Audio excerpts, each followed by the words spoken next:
They had a certain something. Jay had the talent to be somebody. Practice, practice, never reenact this. The simple fact is I'm real good at this.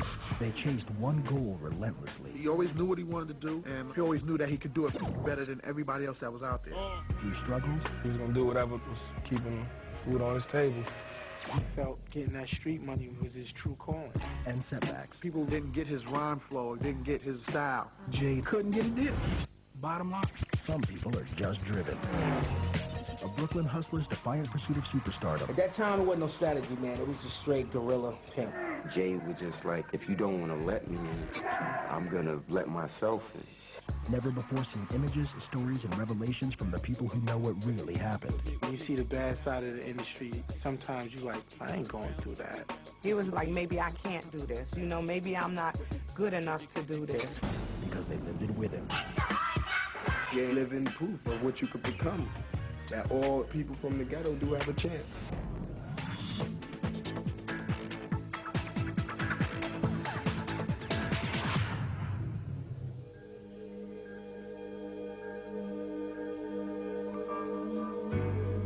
Shawn was born December the 4th, 1969.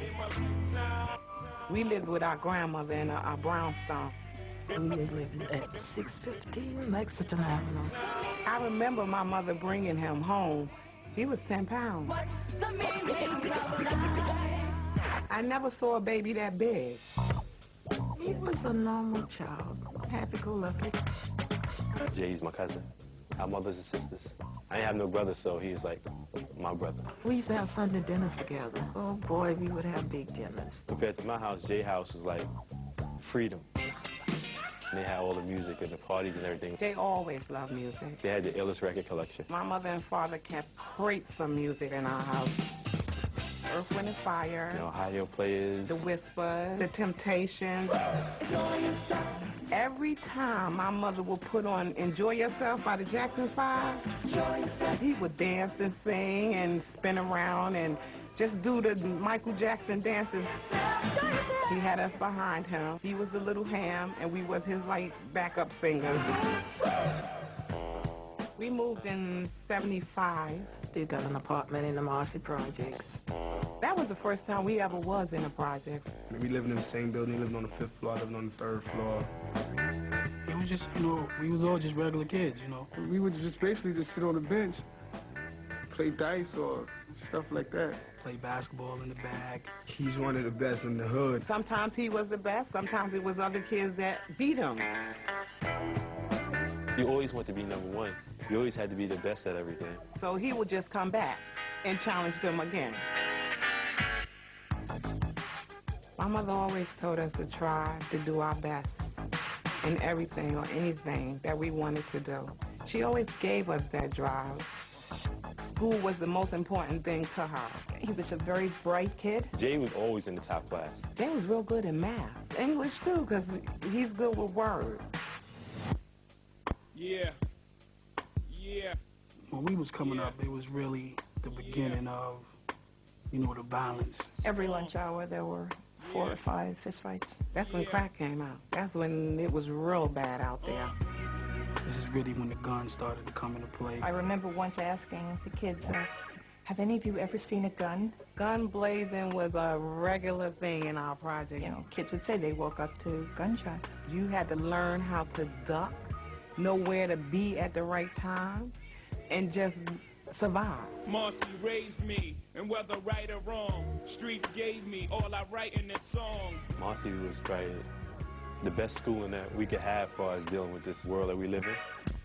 You had to teach your kids how to survive in there. Parents have close holds on you because they don't want nothing to happen to you. Jay was the baby. So him and my father did a lot of stuff together. There was times they would just walk, and he would walk behind and go ahead, find your way home.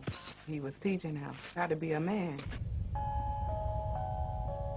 My father, he left when Jay was 11 years old. That really hurt him because they had a relationship. They kind of closed down for a minute. He got real quiet. I remember a sadness about Shawn Carter. There was a neediness about him. See, my moms could teach us because we was girls. But with a little boy, it's kind of different. Jay started writing down lyrics. It was something that Jay needed to, like, express, vent about. He was writing it and talking about it. He was getting it out of him, so it made it better. He used to scribble. You couldn't even understand what he was writing. It was like chicken scratch. He would write it down so little that nobody else could actually understand what he was writing, so nobody would take his rhymes. You look at his book when he go out the room, you're like, what is this, hieroglyphics or something? That was his thing. He would sit at the table, he would write the rhyme, and he'll make a beat up and he'll just say it, and then no, that ain't right, and he'll rewrite it until he felt that it was right. He always worked on his flow every day. Just look inside the mirror and just practice his rhyme flow. Like zone out everything and be rhyming to himself, hearing music inside his head. Late at night, when everyone was sleeping, you just hear him banging on the table and mumbling. We used to get up and be like, Shawn, everybody is asleep. You ain't ready to go to bed yet? No, I gotta get this down. I gotta get this down. Yeah, he would get on the table with a fork and a spoon or something, and he would be beating away. Then my mother went out and brought him a bebop. At that time, it's like a machine that makes all kinds of sounds, and that's when we wanted to kill her. He listened to Run DMC, Curtis Blow. He was the first one around the projects with a Doug Fresh and Slick Rick tape, and we would listen to that tape all day long. You'll keep hearing him rewinding it and playing it, rewinding it and playing it until he actually knew what that person was saying. And then he's reading a lot. Anything he can get his hand on, he'll read. Like all different dictionaries and everything. He studied dictionaries. It was this dictionary that had all kinds of words that rhyme with each other. His lyrics was crazy. He had so much flow, like he could just kill it, man. This cat Slate from the projects was calling him Jazzy, and then he just dropped other letters and he just fit Jay-Z. Well, check out the J, check out the A, check out the Y, Z, original rap, I'm making this flat. He had a different style of rap. Practice, never reenact this. The simple fact is I'm real good at this. He was more like a fast tongue rapper, the diggity, like that type of style. This ticket style is making the mind and jiggy jazz. You know what I'm talking about or where I'm going too fast. Here's the one of you white wanna get gas. There's only one for 90 pounds and my stops to last. He was rhyming real fast, but you could still understand him. Guys come around like wanting to rap, blah, blah, blah. We always go get Jay and let Jay rap against him. You always hear about him somewhere in the projects battling somebody or at somebody high school battling them. So come on and see me run rhymes. If you're lucky, I'll let you beat me one time. You get with me, more Myth G than Frankenstein. Yeah, boy, stop yanking mine.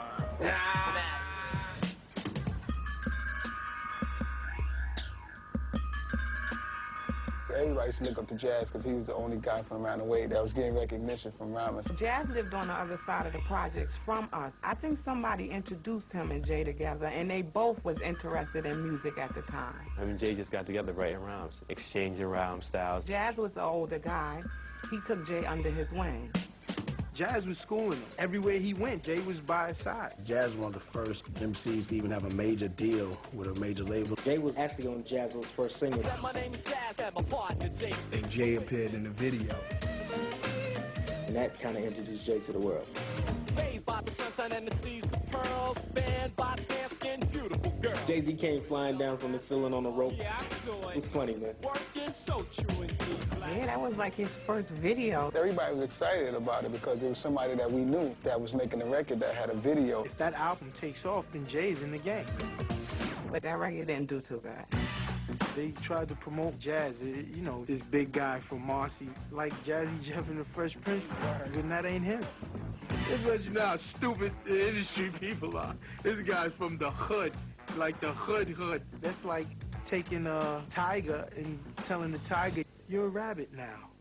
That's what I think Jay had to really sit back and realize, like, whoa, what am I getting myself into? What he's seen with Jazz is the bad side of the industry.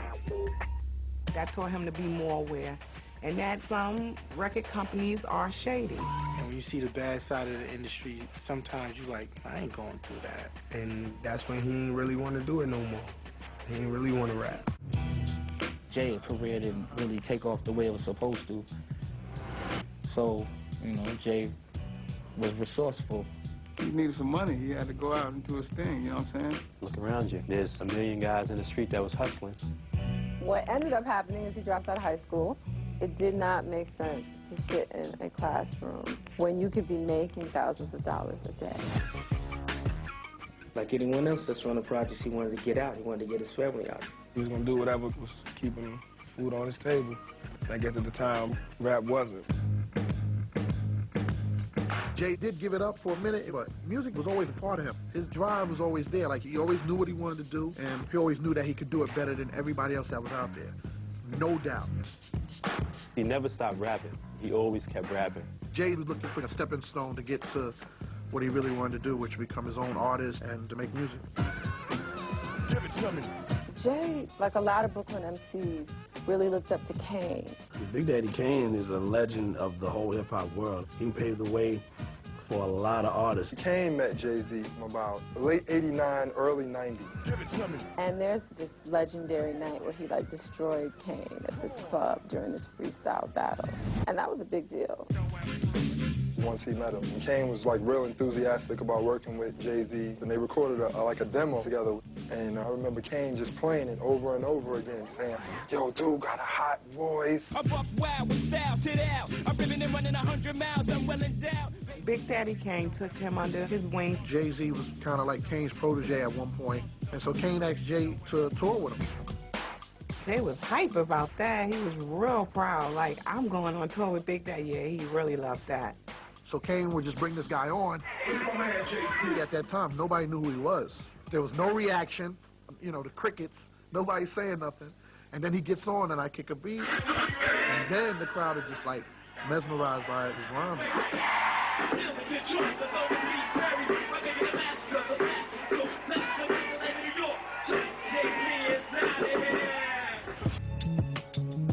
Jay was hoping that the experience of performing with Kane would eventually land him a record deal, but people really didn't get what he was trying to do, and didn't get his rhyme flow, didn't get his style. It's frustrating when you want to do something so bad you can't do it. He was like, maybe I can't do this. You know, maybe I'm not good enough to do this. So he stepped back from the game and went to the streets to get money. Jay a hustler, you know what I'm saying? From the start, he a hustler first. But other people around you know your talent, so they're like, yo, you can't quit. B-High kept getting on his case. B-High was like, come on, you got the talent, man. You just can't let your talent be wasted. I was like, yo, no one's better than you. He's like, yeah, whatever. You're making money. You can't tell a man stop doing what you're doing. B-High and, you know, Clark Kent always telling him that he was basically wasting his time hustling. Clark was on him all the time. Yo, you gotta rhyme, you gotta rhyme. So one day I just got on the phone with him, and honestly, I begged and I pleaded. Clark Kent was an influence on making him realize that it could really happen. I guess I made him believe it, or maybe he just knew inside that he always was that good, but he just was like, all right, we'll give it a shot. The goal was to get Jay-Z a deal. I was trying to get him signed the old-fashioned way, make records and show everybody the records. They had so many songs. He was always a hard worker when it came to music. He would come to my house to do songs. The beat would come on, and he'd just sit around and listen to it 15, 20 minutes, and then he'd be like, come on, let's go. And we'd do a whole song, and I'd be in dumbfounded. You had the mouthpiece, you had the lyrics, you had the determination. How could you not want to sign that? But Jay couldn't get a deal, bottom line. That was one of the most hurtful periods in my life, going to all of these A&R meetings with this music, with this guy who was unbelievable, and people are going, I don't get it. All he really needed was somebody to be all over the record companies, you know, that don't take no for an answer kind of individual. And then Clark introduced Jay to Dame. I was like, I'm gonna get my guy Damon Dash. I'm gonna get him to manage you. Clark told Dame, I got this kid from Brooklyn, that's the best rapper you're gonna ever hear. Clark told me to meet him in Brooklyn. You know, Brooklyn, you thought gold teeth, felines, guns, and thievery. Damon's from Harlem. Harlem is all about floss and flashy. And they looked at us as grimy Brooklyn dudes, so all we want to do is steal and rob. Harlem's always making it, Brooklyn's always taking it. But I went to Brooklyn, and I met him, and but when I got there, he kind of acted like a Harlem dude. He had Nike Airs on. So from there, kind of like, oh, he's a cool cat. I felt like we were cut from the same cloth. Damon and Jay just clicked. Like they was two twin brothers in the afterlife or something, you know what I mean? Once Dame and Jay-Z got together, I think it was just a collaboration of ideas and dreams that they both had. Dame was like, yo, if you with it, I'm with it. You know what I'm saying? I'm going to be behind you 100%. Dame took over from the business aspect from that point. He used to set up all kinds of things for Jay-Z. Yo, this is Jesse Barnes, Underground Rough House. We are in the house. We got my man Jay-Z. And Tyson went slicing through tracks. You're screaming Jesus Christ is back and God knows he can rap. Me and Jazz put rhythm on the map, so give him his dab. And me, I just take mine. Give me those, give me this, give me that. We used to just, you know, travel all around the city just battling. Went to the Bronx one gloomy night and battled DMX in the pool hall. And he said some rhyme like, my money dance on the ceiling, like nobody's never really heard it like that before. He was a local sensation. Like, people didn't want to be on stage against him. Every time he rapped, it was like something vicious was going to come out of his mouth. You just knew something special was going to happen.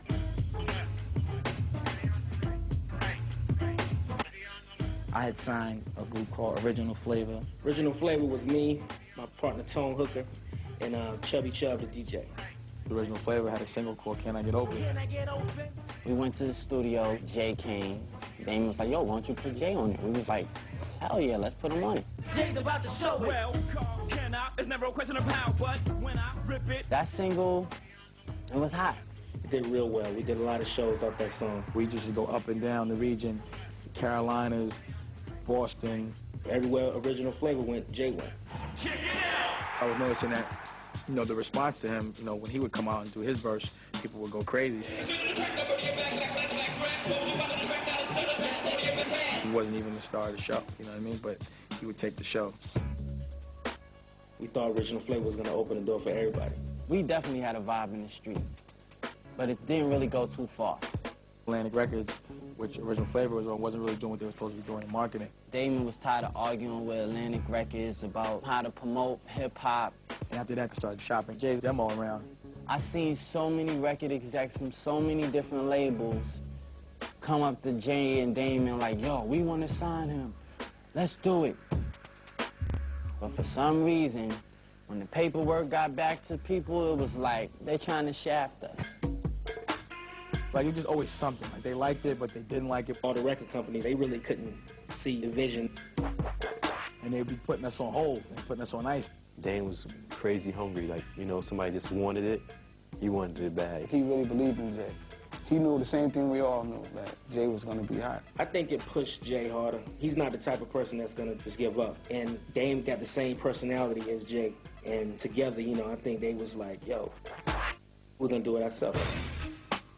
Jay was trying to put out his own records, but labels weren't signing them.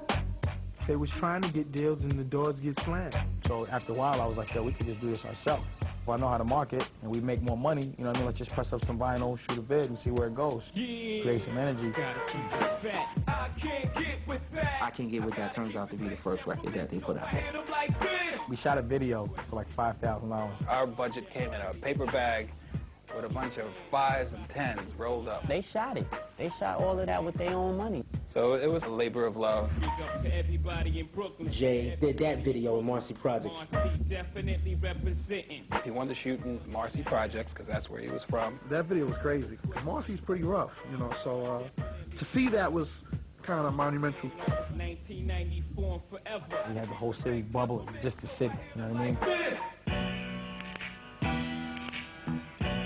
It wasn't like they had a set plan. Jay just had a good work ethic. We were constantly making records. It was like, okay, we got another record, let's put that out. So then we did vinyl for In My Lifetime. In my lifetime, I need to see a whole lot of dough. In My Lifetime was basically a song that was talking about all the street experiences that he went through at that particular time. Getting money, hustling. I'm out here trying to make a meal, my thing is real for real. So we went out to St. Thomas and shot a video. In my lifetime, I need to see a whole lot of stash. I need a whole lot of cash. There was all type of girls, water, yachts. Dame went downtown, him and Jay, to John Street, found an office space. Had somebody come paint the hallways up. We thought it was so hot, like marble walls. We would come to work, and I was feeling my executiveness, but it was wild, you know, because we were still kind of rough around the edges.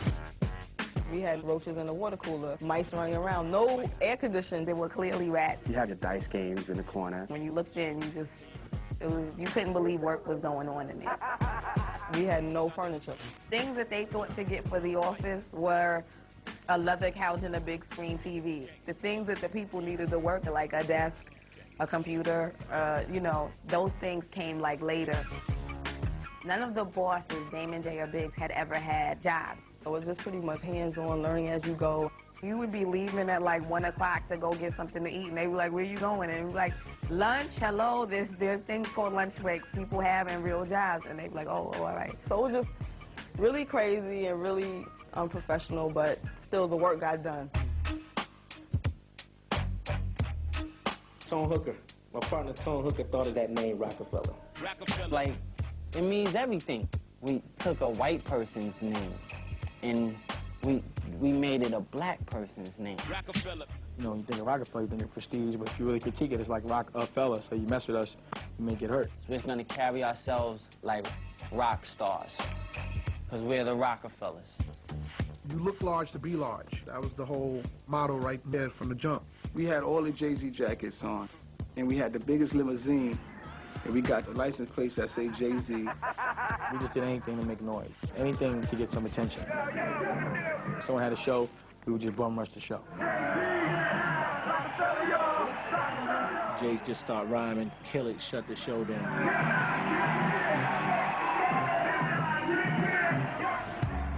He had a song called Coming of Age when he throws out a stack, just a stack in the crowd. After the show, it was nothing but talk. I don't know what this Jay-Z deal is, but he got money. He must throw like $10,000 in the crowd. I mean, money respect money. Jay had the look, he had the jewelry, he had the money, and it didn't look like he was just talking about it. It looked like he was really, really, really living it. He was just the picture-perfect hustler's hustler. Like, people saw him and wanted to be him. People saw what he had on, wanted to buy that. People saw what he drank, wanted to drink that. We're drinking Cristal, and then all of a sudden, everybody started drinking Cristal. People weren't talking about Cristal until Jay started doing it. That's like the Roc-A-Fella lifestyle. You see the logo, you see the record, and you see the bottle of champagne. There was nothing acting about it. You know what I'm saying? That was just our lifestyle. Everything's just party, party, party. But at the same time, we was partying, we was promoting Roc-A-Fella. We were all a crew, and we all want the same thing. We all want Jay to blow. He had a lot of songs recorded with that Presidents was like the one that everybody liked. He was just like, all right, let me just put this out. Got the city drinking Cristals, we up the feet. Players going broke, trying to keep up with me. We were just trying to get a buzz in the street and doing everything ourselves. At that time, there wasn't no strategy, man. It was just straight guerrilla pimp. You hit all the DJs, you hit all the stores. We had a street team. Everyone with backpacks going and handing out flyers. Put up the posters. Jay-Z, Dame Dash, Big, selling records out the trunk of their car. We had our street team driving the Benz. You just chase the street. You keep letting people know that this guy is it. It's part of the hustle of being an independent, record company. They pushed that record real hard, as hard as they could do it. He was doing everything he could, but he didn't know how to get his records on the radio. It was definitely a time where we need to somehow figure out how we can take this to another level. Jay was like, they won't give my records the light of day. Roc-A-Fella, he had a lot of money, but they just didn't have the radio politics. So our next step was like, okay, how can we get their presence on Hot 97? New York's #1 station, Hot 97. Back then, getting on Hot 97 was a hard thing to do unless you was, a very major label. You know, they won't play your joints on Hot 97. It would not. I'm saying that they won't play your joints on like the regular radio. You got to go underground. Oh yeah, well, I'm not really with that mainstream thing. We used to just call Funk Master Flex and request the records. Flex was the DJ at that time. He was the man on Hot 97. Irv Gotti. He was like, I'm telling you, Flex, this record is hot. The first time I got the record, I played it like 8 times in a row. So that was the first time we got on the radio, and we were like, yes, finally got radio. Then we had a B-side, which changed Jay-Z's career. Once that song dropped and it broke, it was like a rock.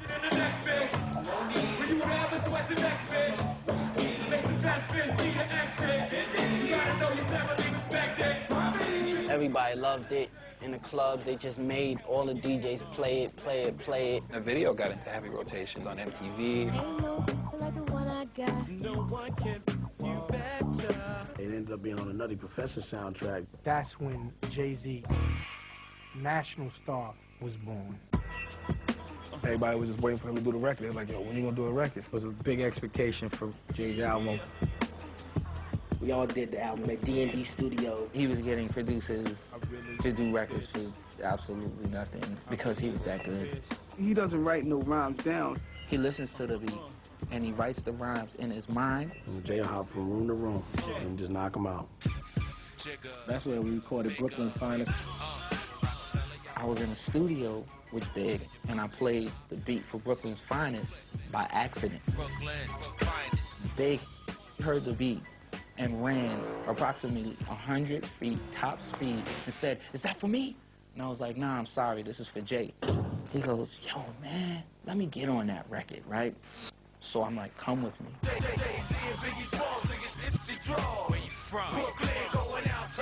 Biggie was our hero, you know what I'm saying? You know, being from Brooklyn and all. Jay and Big, they went to school together, so they kind of had a relationship already.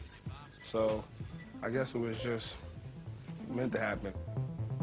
The first time Biggie was there, I remember Jay asked for a pad. He was like, gave it to Biggie, and Biggie was like, "What's that for?" He was like, "So you can write." He was like, "Nah, I don't write." He's like, "You don't write neither?" He's like, "Nah." And that's when they found out that both of them didn't write. That day, that was the beginning of everything. That's when him and Big became friends, and it was on from that point on. You wanna sit more on the living room? Like Nintendo with season me. Jay loved Biggie. You know, I never really seen Jay embrace nobody like that, like no other rapper. Like, really nobody. They became, like, real tight, because they used to call each other all the time, be around each other. Like, we did shows together. Them two together wanted to be the #1 rappers. They had conversations on, we are going to smash everybody. Biggie was on his ascent, and Jay didn't even have a setup. Like, no one even knew this record was coming out, and then boom, Big is on it. Major Corn. Roc-A-Fella forever, y'all. It was crazy. I mean, when the album dropped, everybody had it. I mean, it was selling like hotcakes. Every car had it. Every little kid had it. That's when you saw, like, okay, the world's catching up to him. Let's do it again. People finally said, "Oh, this is for real." Okay, all right, big man. You want to make some big bucks, huh? Let's get up you are. It was really like him, his introduction, really explaining who he was, what he'd been through. Reasonable Doubt portrayed a hustler who was getting a lot of money, who was trying to get out the game. Sold it all from crack to OPM. MCs had definitely touched, you know, on hustling, but Jay talked about what it can do to a person's inner peace and what it can do to their mind.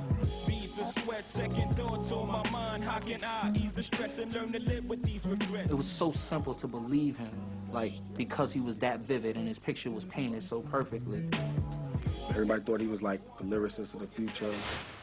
Roc-A-Fella was totally focused on winning. That was right up our alley. New York actually offered us the first good deal with the right money, so we ended up at Def Jam. He's not signed to Def Jam as an artist. They have a partnership.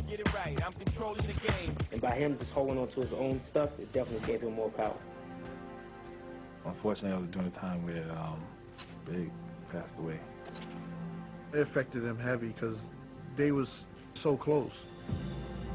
You got one of the greatest MCs that's no longer with us, you know, so now it's like somebody got to step up. Jay had the pressure of feeling that he had to take over what Big started, or he had to claim that I'm the guy now. People wanted Jay-Z to fill those shoes immediately the second Biggie died. That's why I think it was so gloomy at that time. It was like, Jay, you don't want to fill those shoes, but it's like he had no choice. That's when he did In My Lifetime Volume 1, so he wasn't in his greatest spirit. On top of that, we was in a little craze in hip-hop where everything had to be like puffy and, you know, wear silver suits. Bad Boy Puff was controlling the airwaves. They were making incredible records, and they were making people dance, and they were making white America say, rap is all right. Jay figured, like, hey, let me just do a record like everybody else is doing. If it works, then they'll hear everything else that I'm trying to bring out. He just wanted to be bigger, and he felt going with Diddy and that whole bad boy sound was gonna be bigger. At the time, everybody was making R&B type sounding records with R&B people on the hook. That's why they chose Babyface to do a song.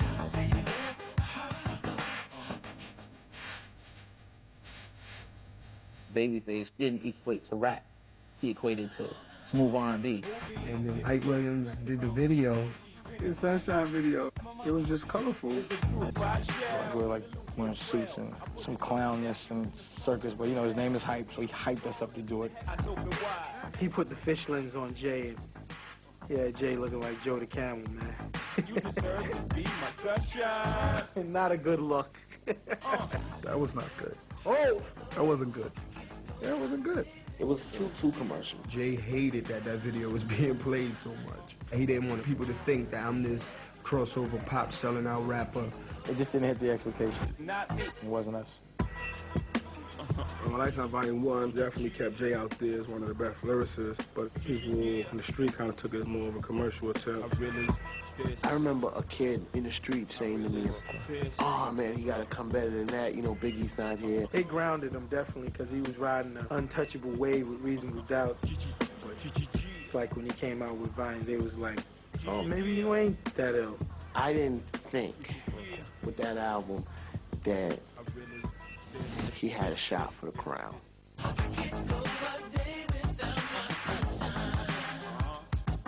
After the Sunshine video, Jay-Z needed to change that image really fast. In My Lifetime Volume 1 was actually a very good album, but people wanted more from Jay-Z. He was like, okay, no problem. Streets is watching. Streets is watching.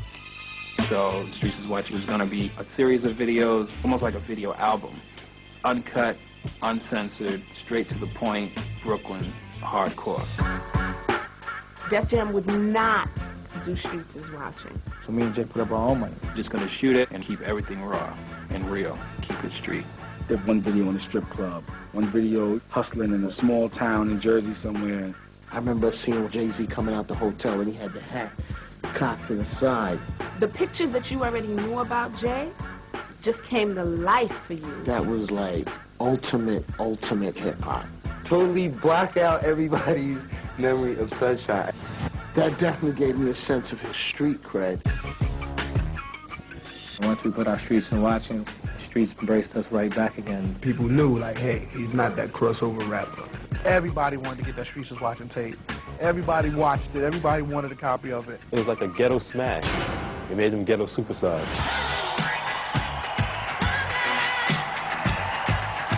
After Streets Was Watching, we went on a Puff Daddy tour. And I thought that was like the best thing. I was like, yeah, like y'all going out with Puffy? Oh, this is gonna be so big. They had this big production and people were flying and thought people were gonna wave and all these suits, and we just got on there with our bulletproof vests, did like a small set and just kept it real gutter. We put up these jackets. I guess we felt like rock stars. But a lot of things was going bad on the tour. Sometimes we have dressing rooms, like in bathrooms.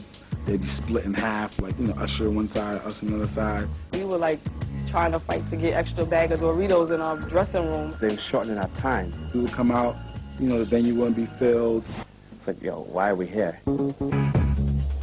Halfway through the tour, Jay just like left the tour. We got to New York, was like, I'm done.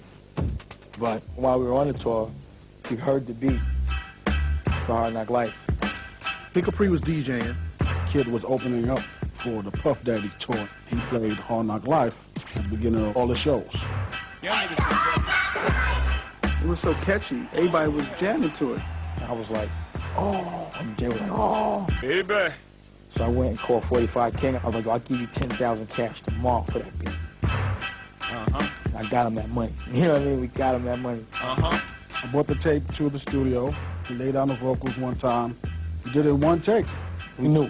He laid the rhyme. We was like, it's a rap. I'm from the school of the hard knock. It appealed to everybody, like to the suburbs, to the streets. Even though it was Annie, it just felt like a street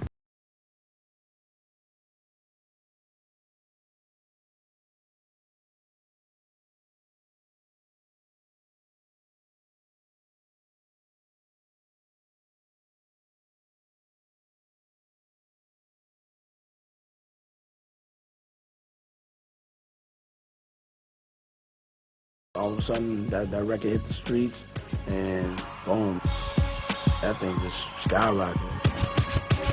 He had that same vibe with that whole album. And I was like, you know, we got 4 records that are hot. Yeah, It's Alright. It's alright. Money Ain't a Thing. Money Ain't a Thing. Hard Knock Life. Can I Get It? All those records led up to the Hard Knock Life album. Jay came out #1, stood #1 for like 5 weeks. It sold over 5 million albums. You never think you'll sell 500,000, never think you'll sell 100,000. And let alone sell 5 million records, that's like unbelievable. Hard Knock Life was a turning point in terms of people knowing about him. That's when the audience changed from all do-rags and blunt smokers and, you know, drug dealers. White America went and bought it. Hard Knock Life wins him the Grammy, wins him the MTV Award. Jay-Z featuring Shawn and It wasn't like any type of hip-hop he was hearing at the time. It's like the world was opened up to him. David, Jay, and Biggs sit down and talk. We need to do our own tour. And at that time, it was very hard to do a tour with that much hardcore rap. So many people had said that, oh, it's never going to work. It was the first tour of its kind, all hip-hop headliners. There was no R&B. I was like, if we're going to go out, we're going to go out, you know, stake some kind of precedent for the culture and open some doors.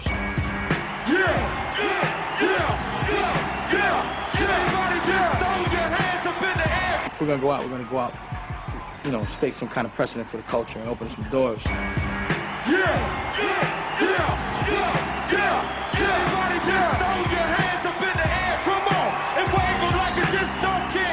We're going out every night, and I mean, the arena is packed. I was just amazed. I actually see people screaming, girls fainting, and I love you, Jay-Z, I love you. And I'm just looking at them, and I'm like, wow, he makes people feel good. Like, and that was amazing to me. I would be for real.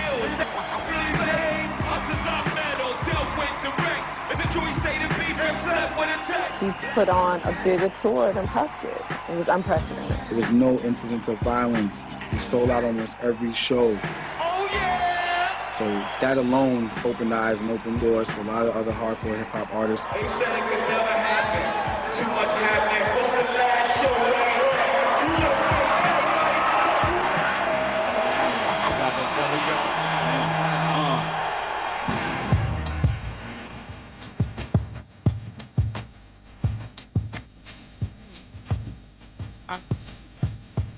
Jay and Dame and Biggs really changed the game. They set a different standard in hip-hop.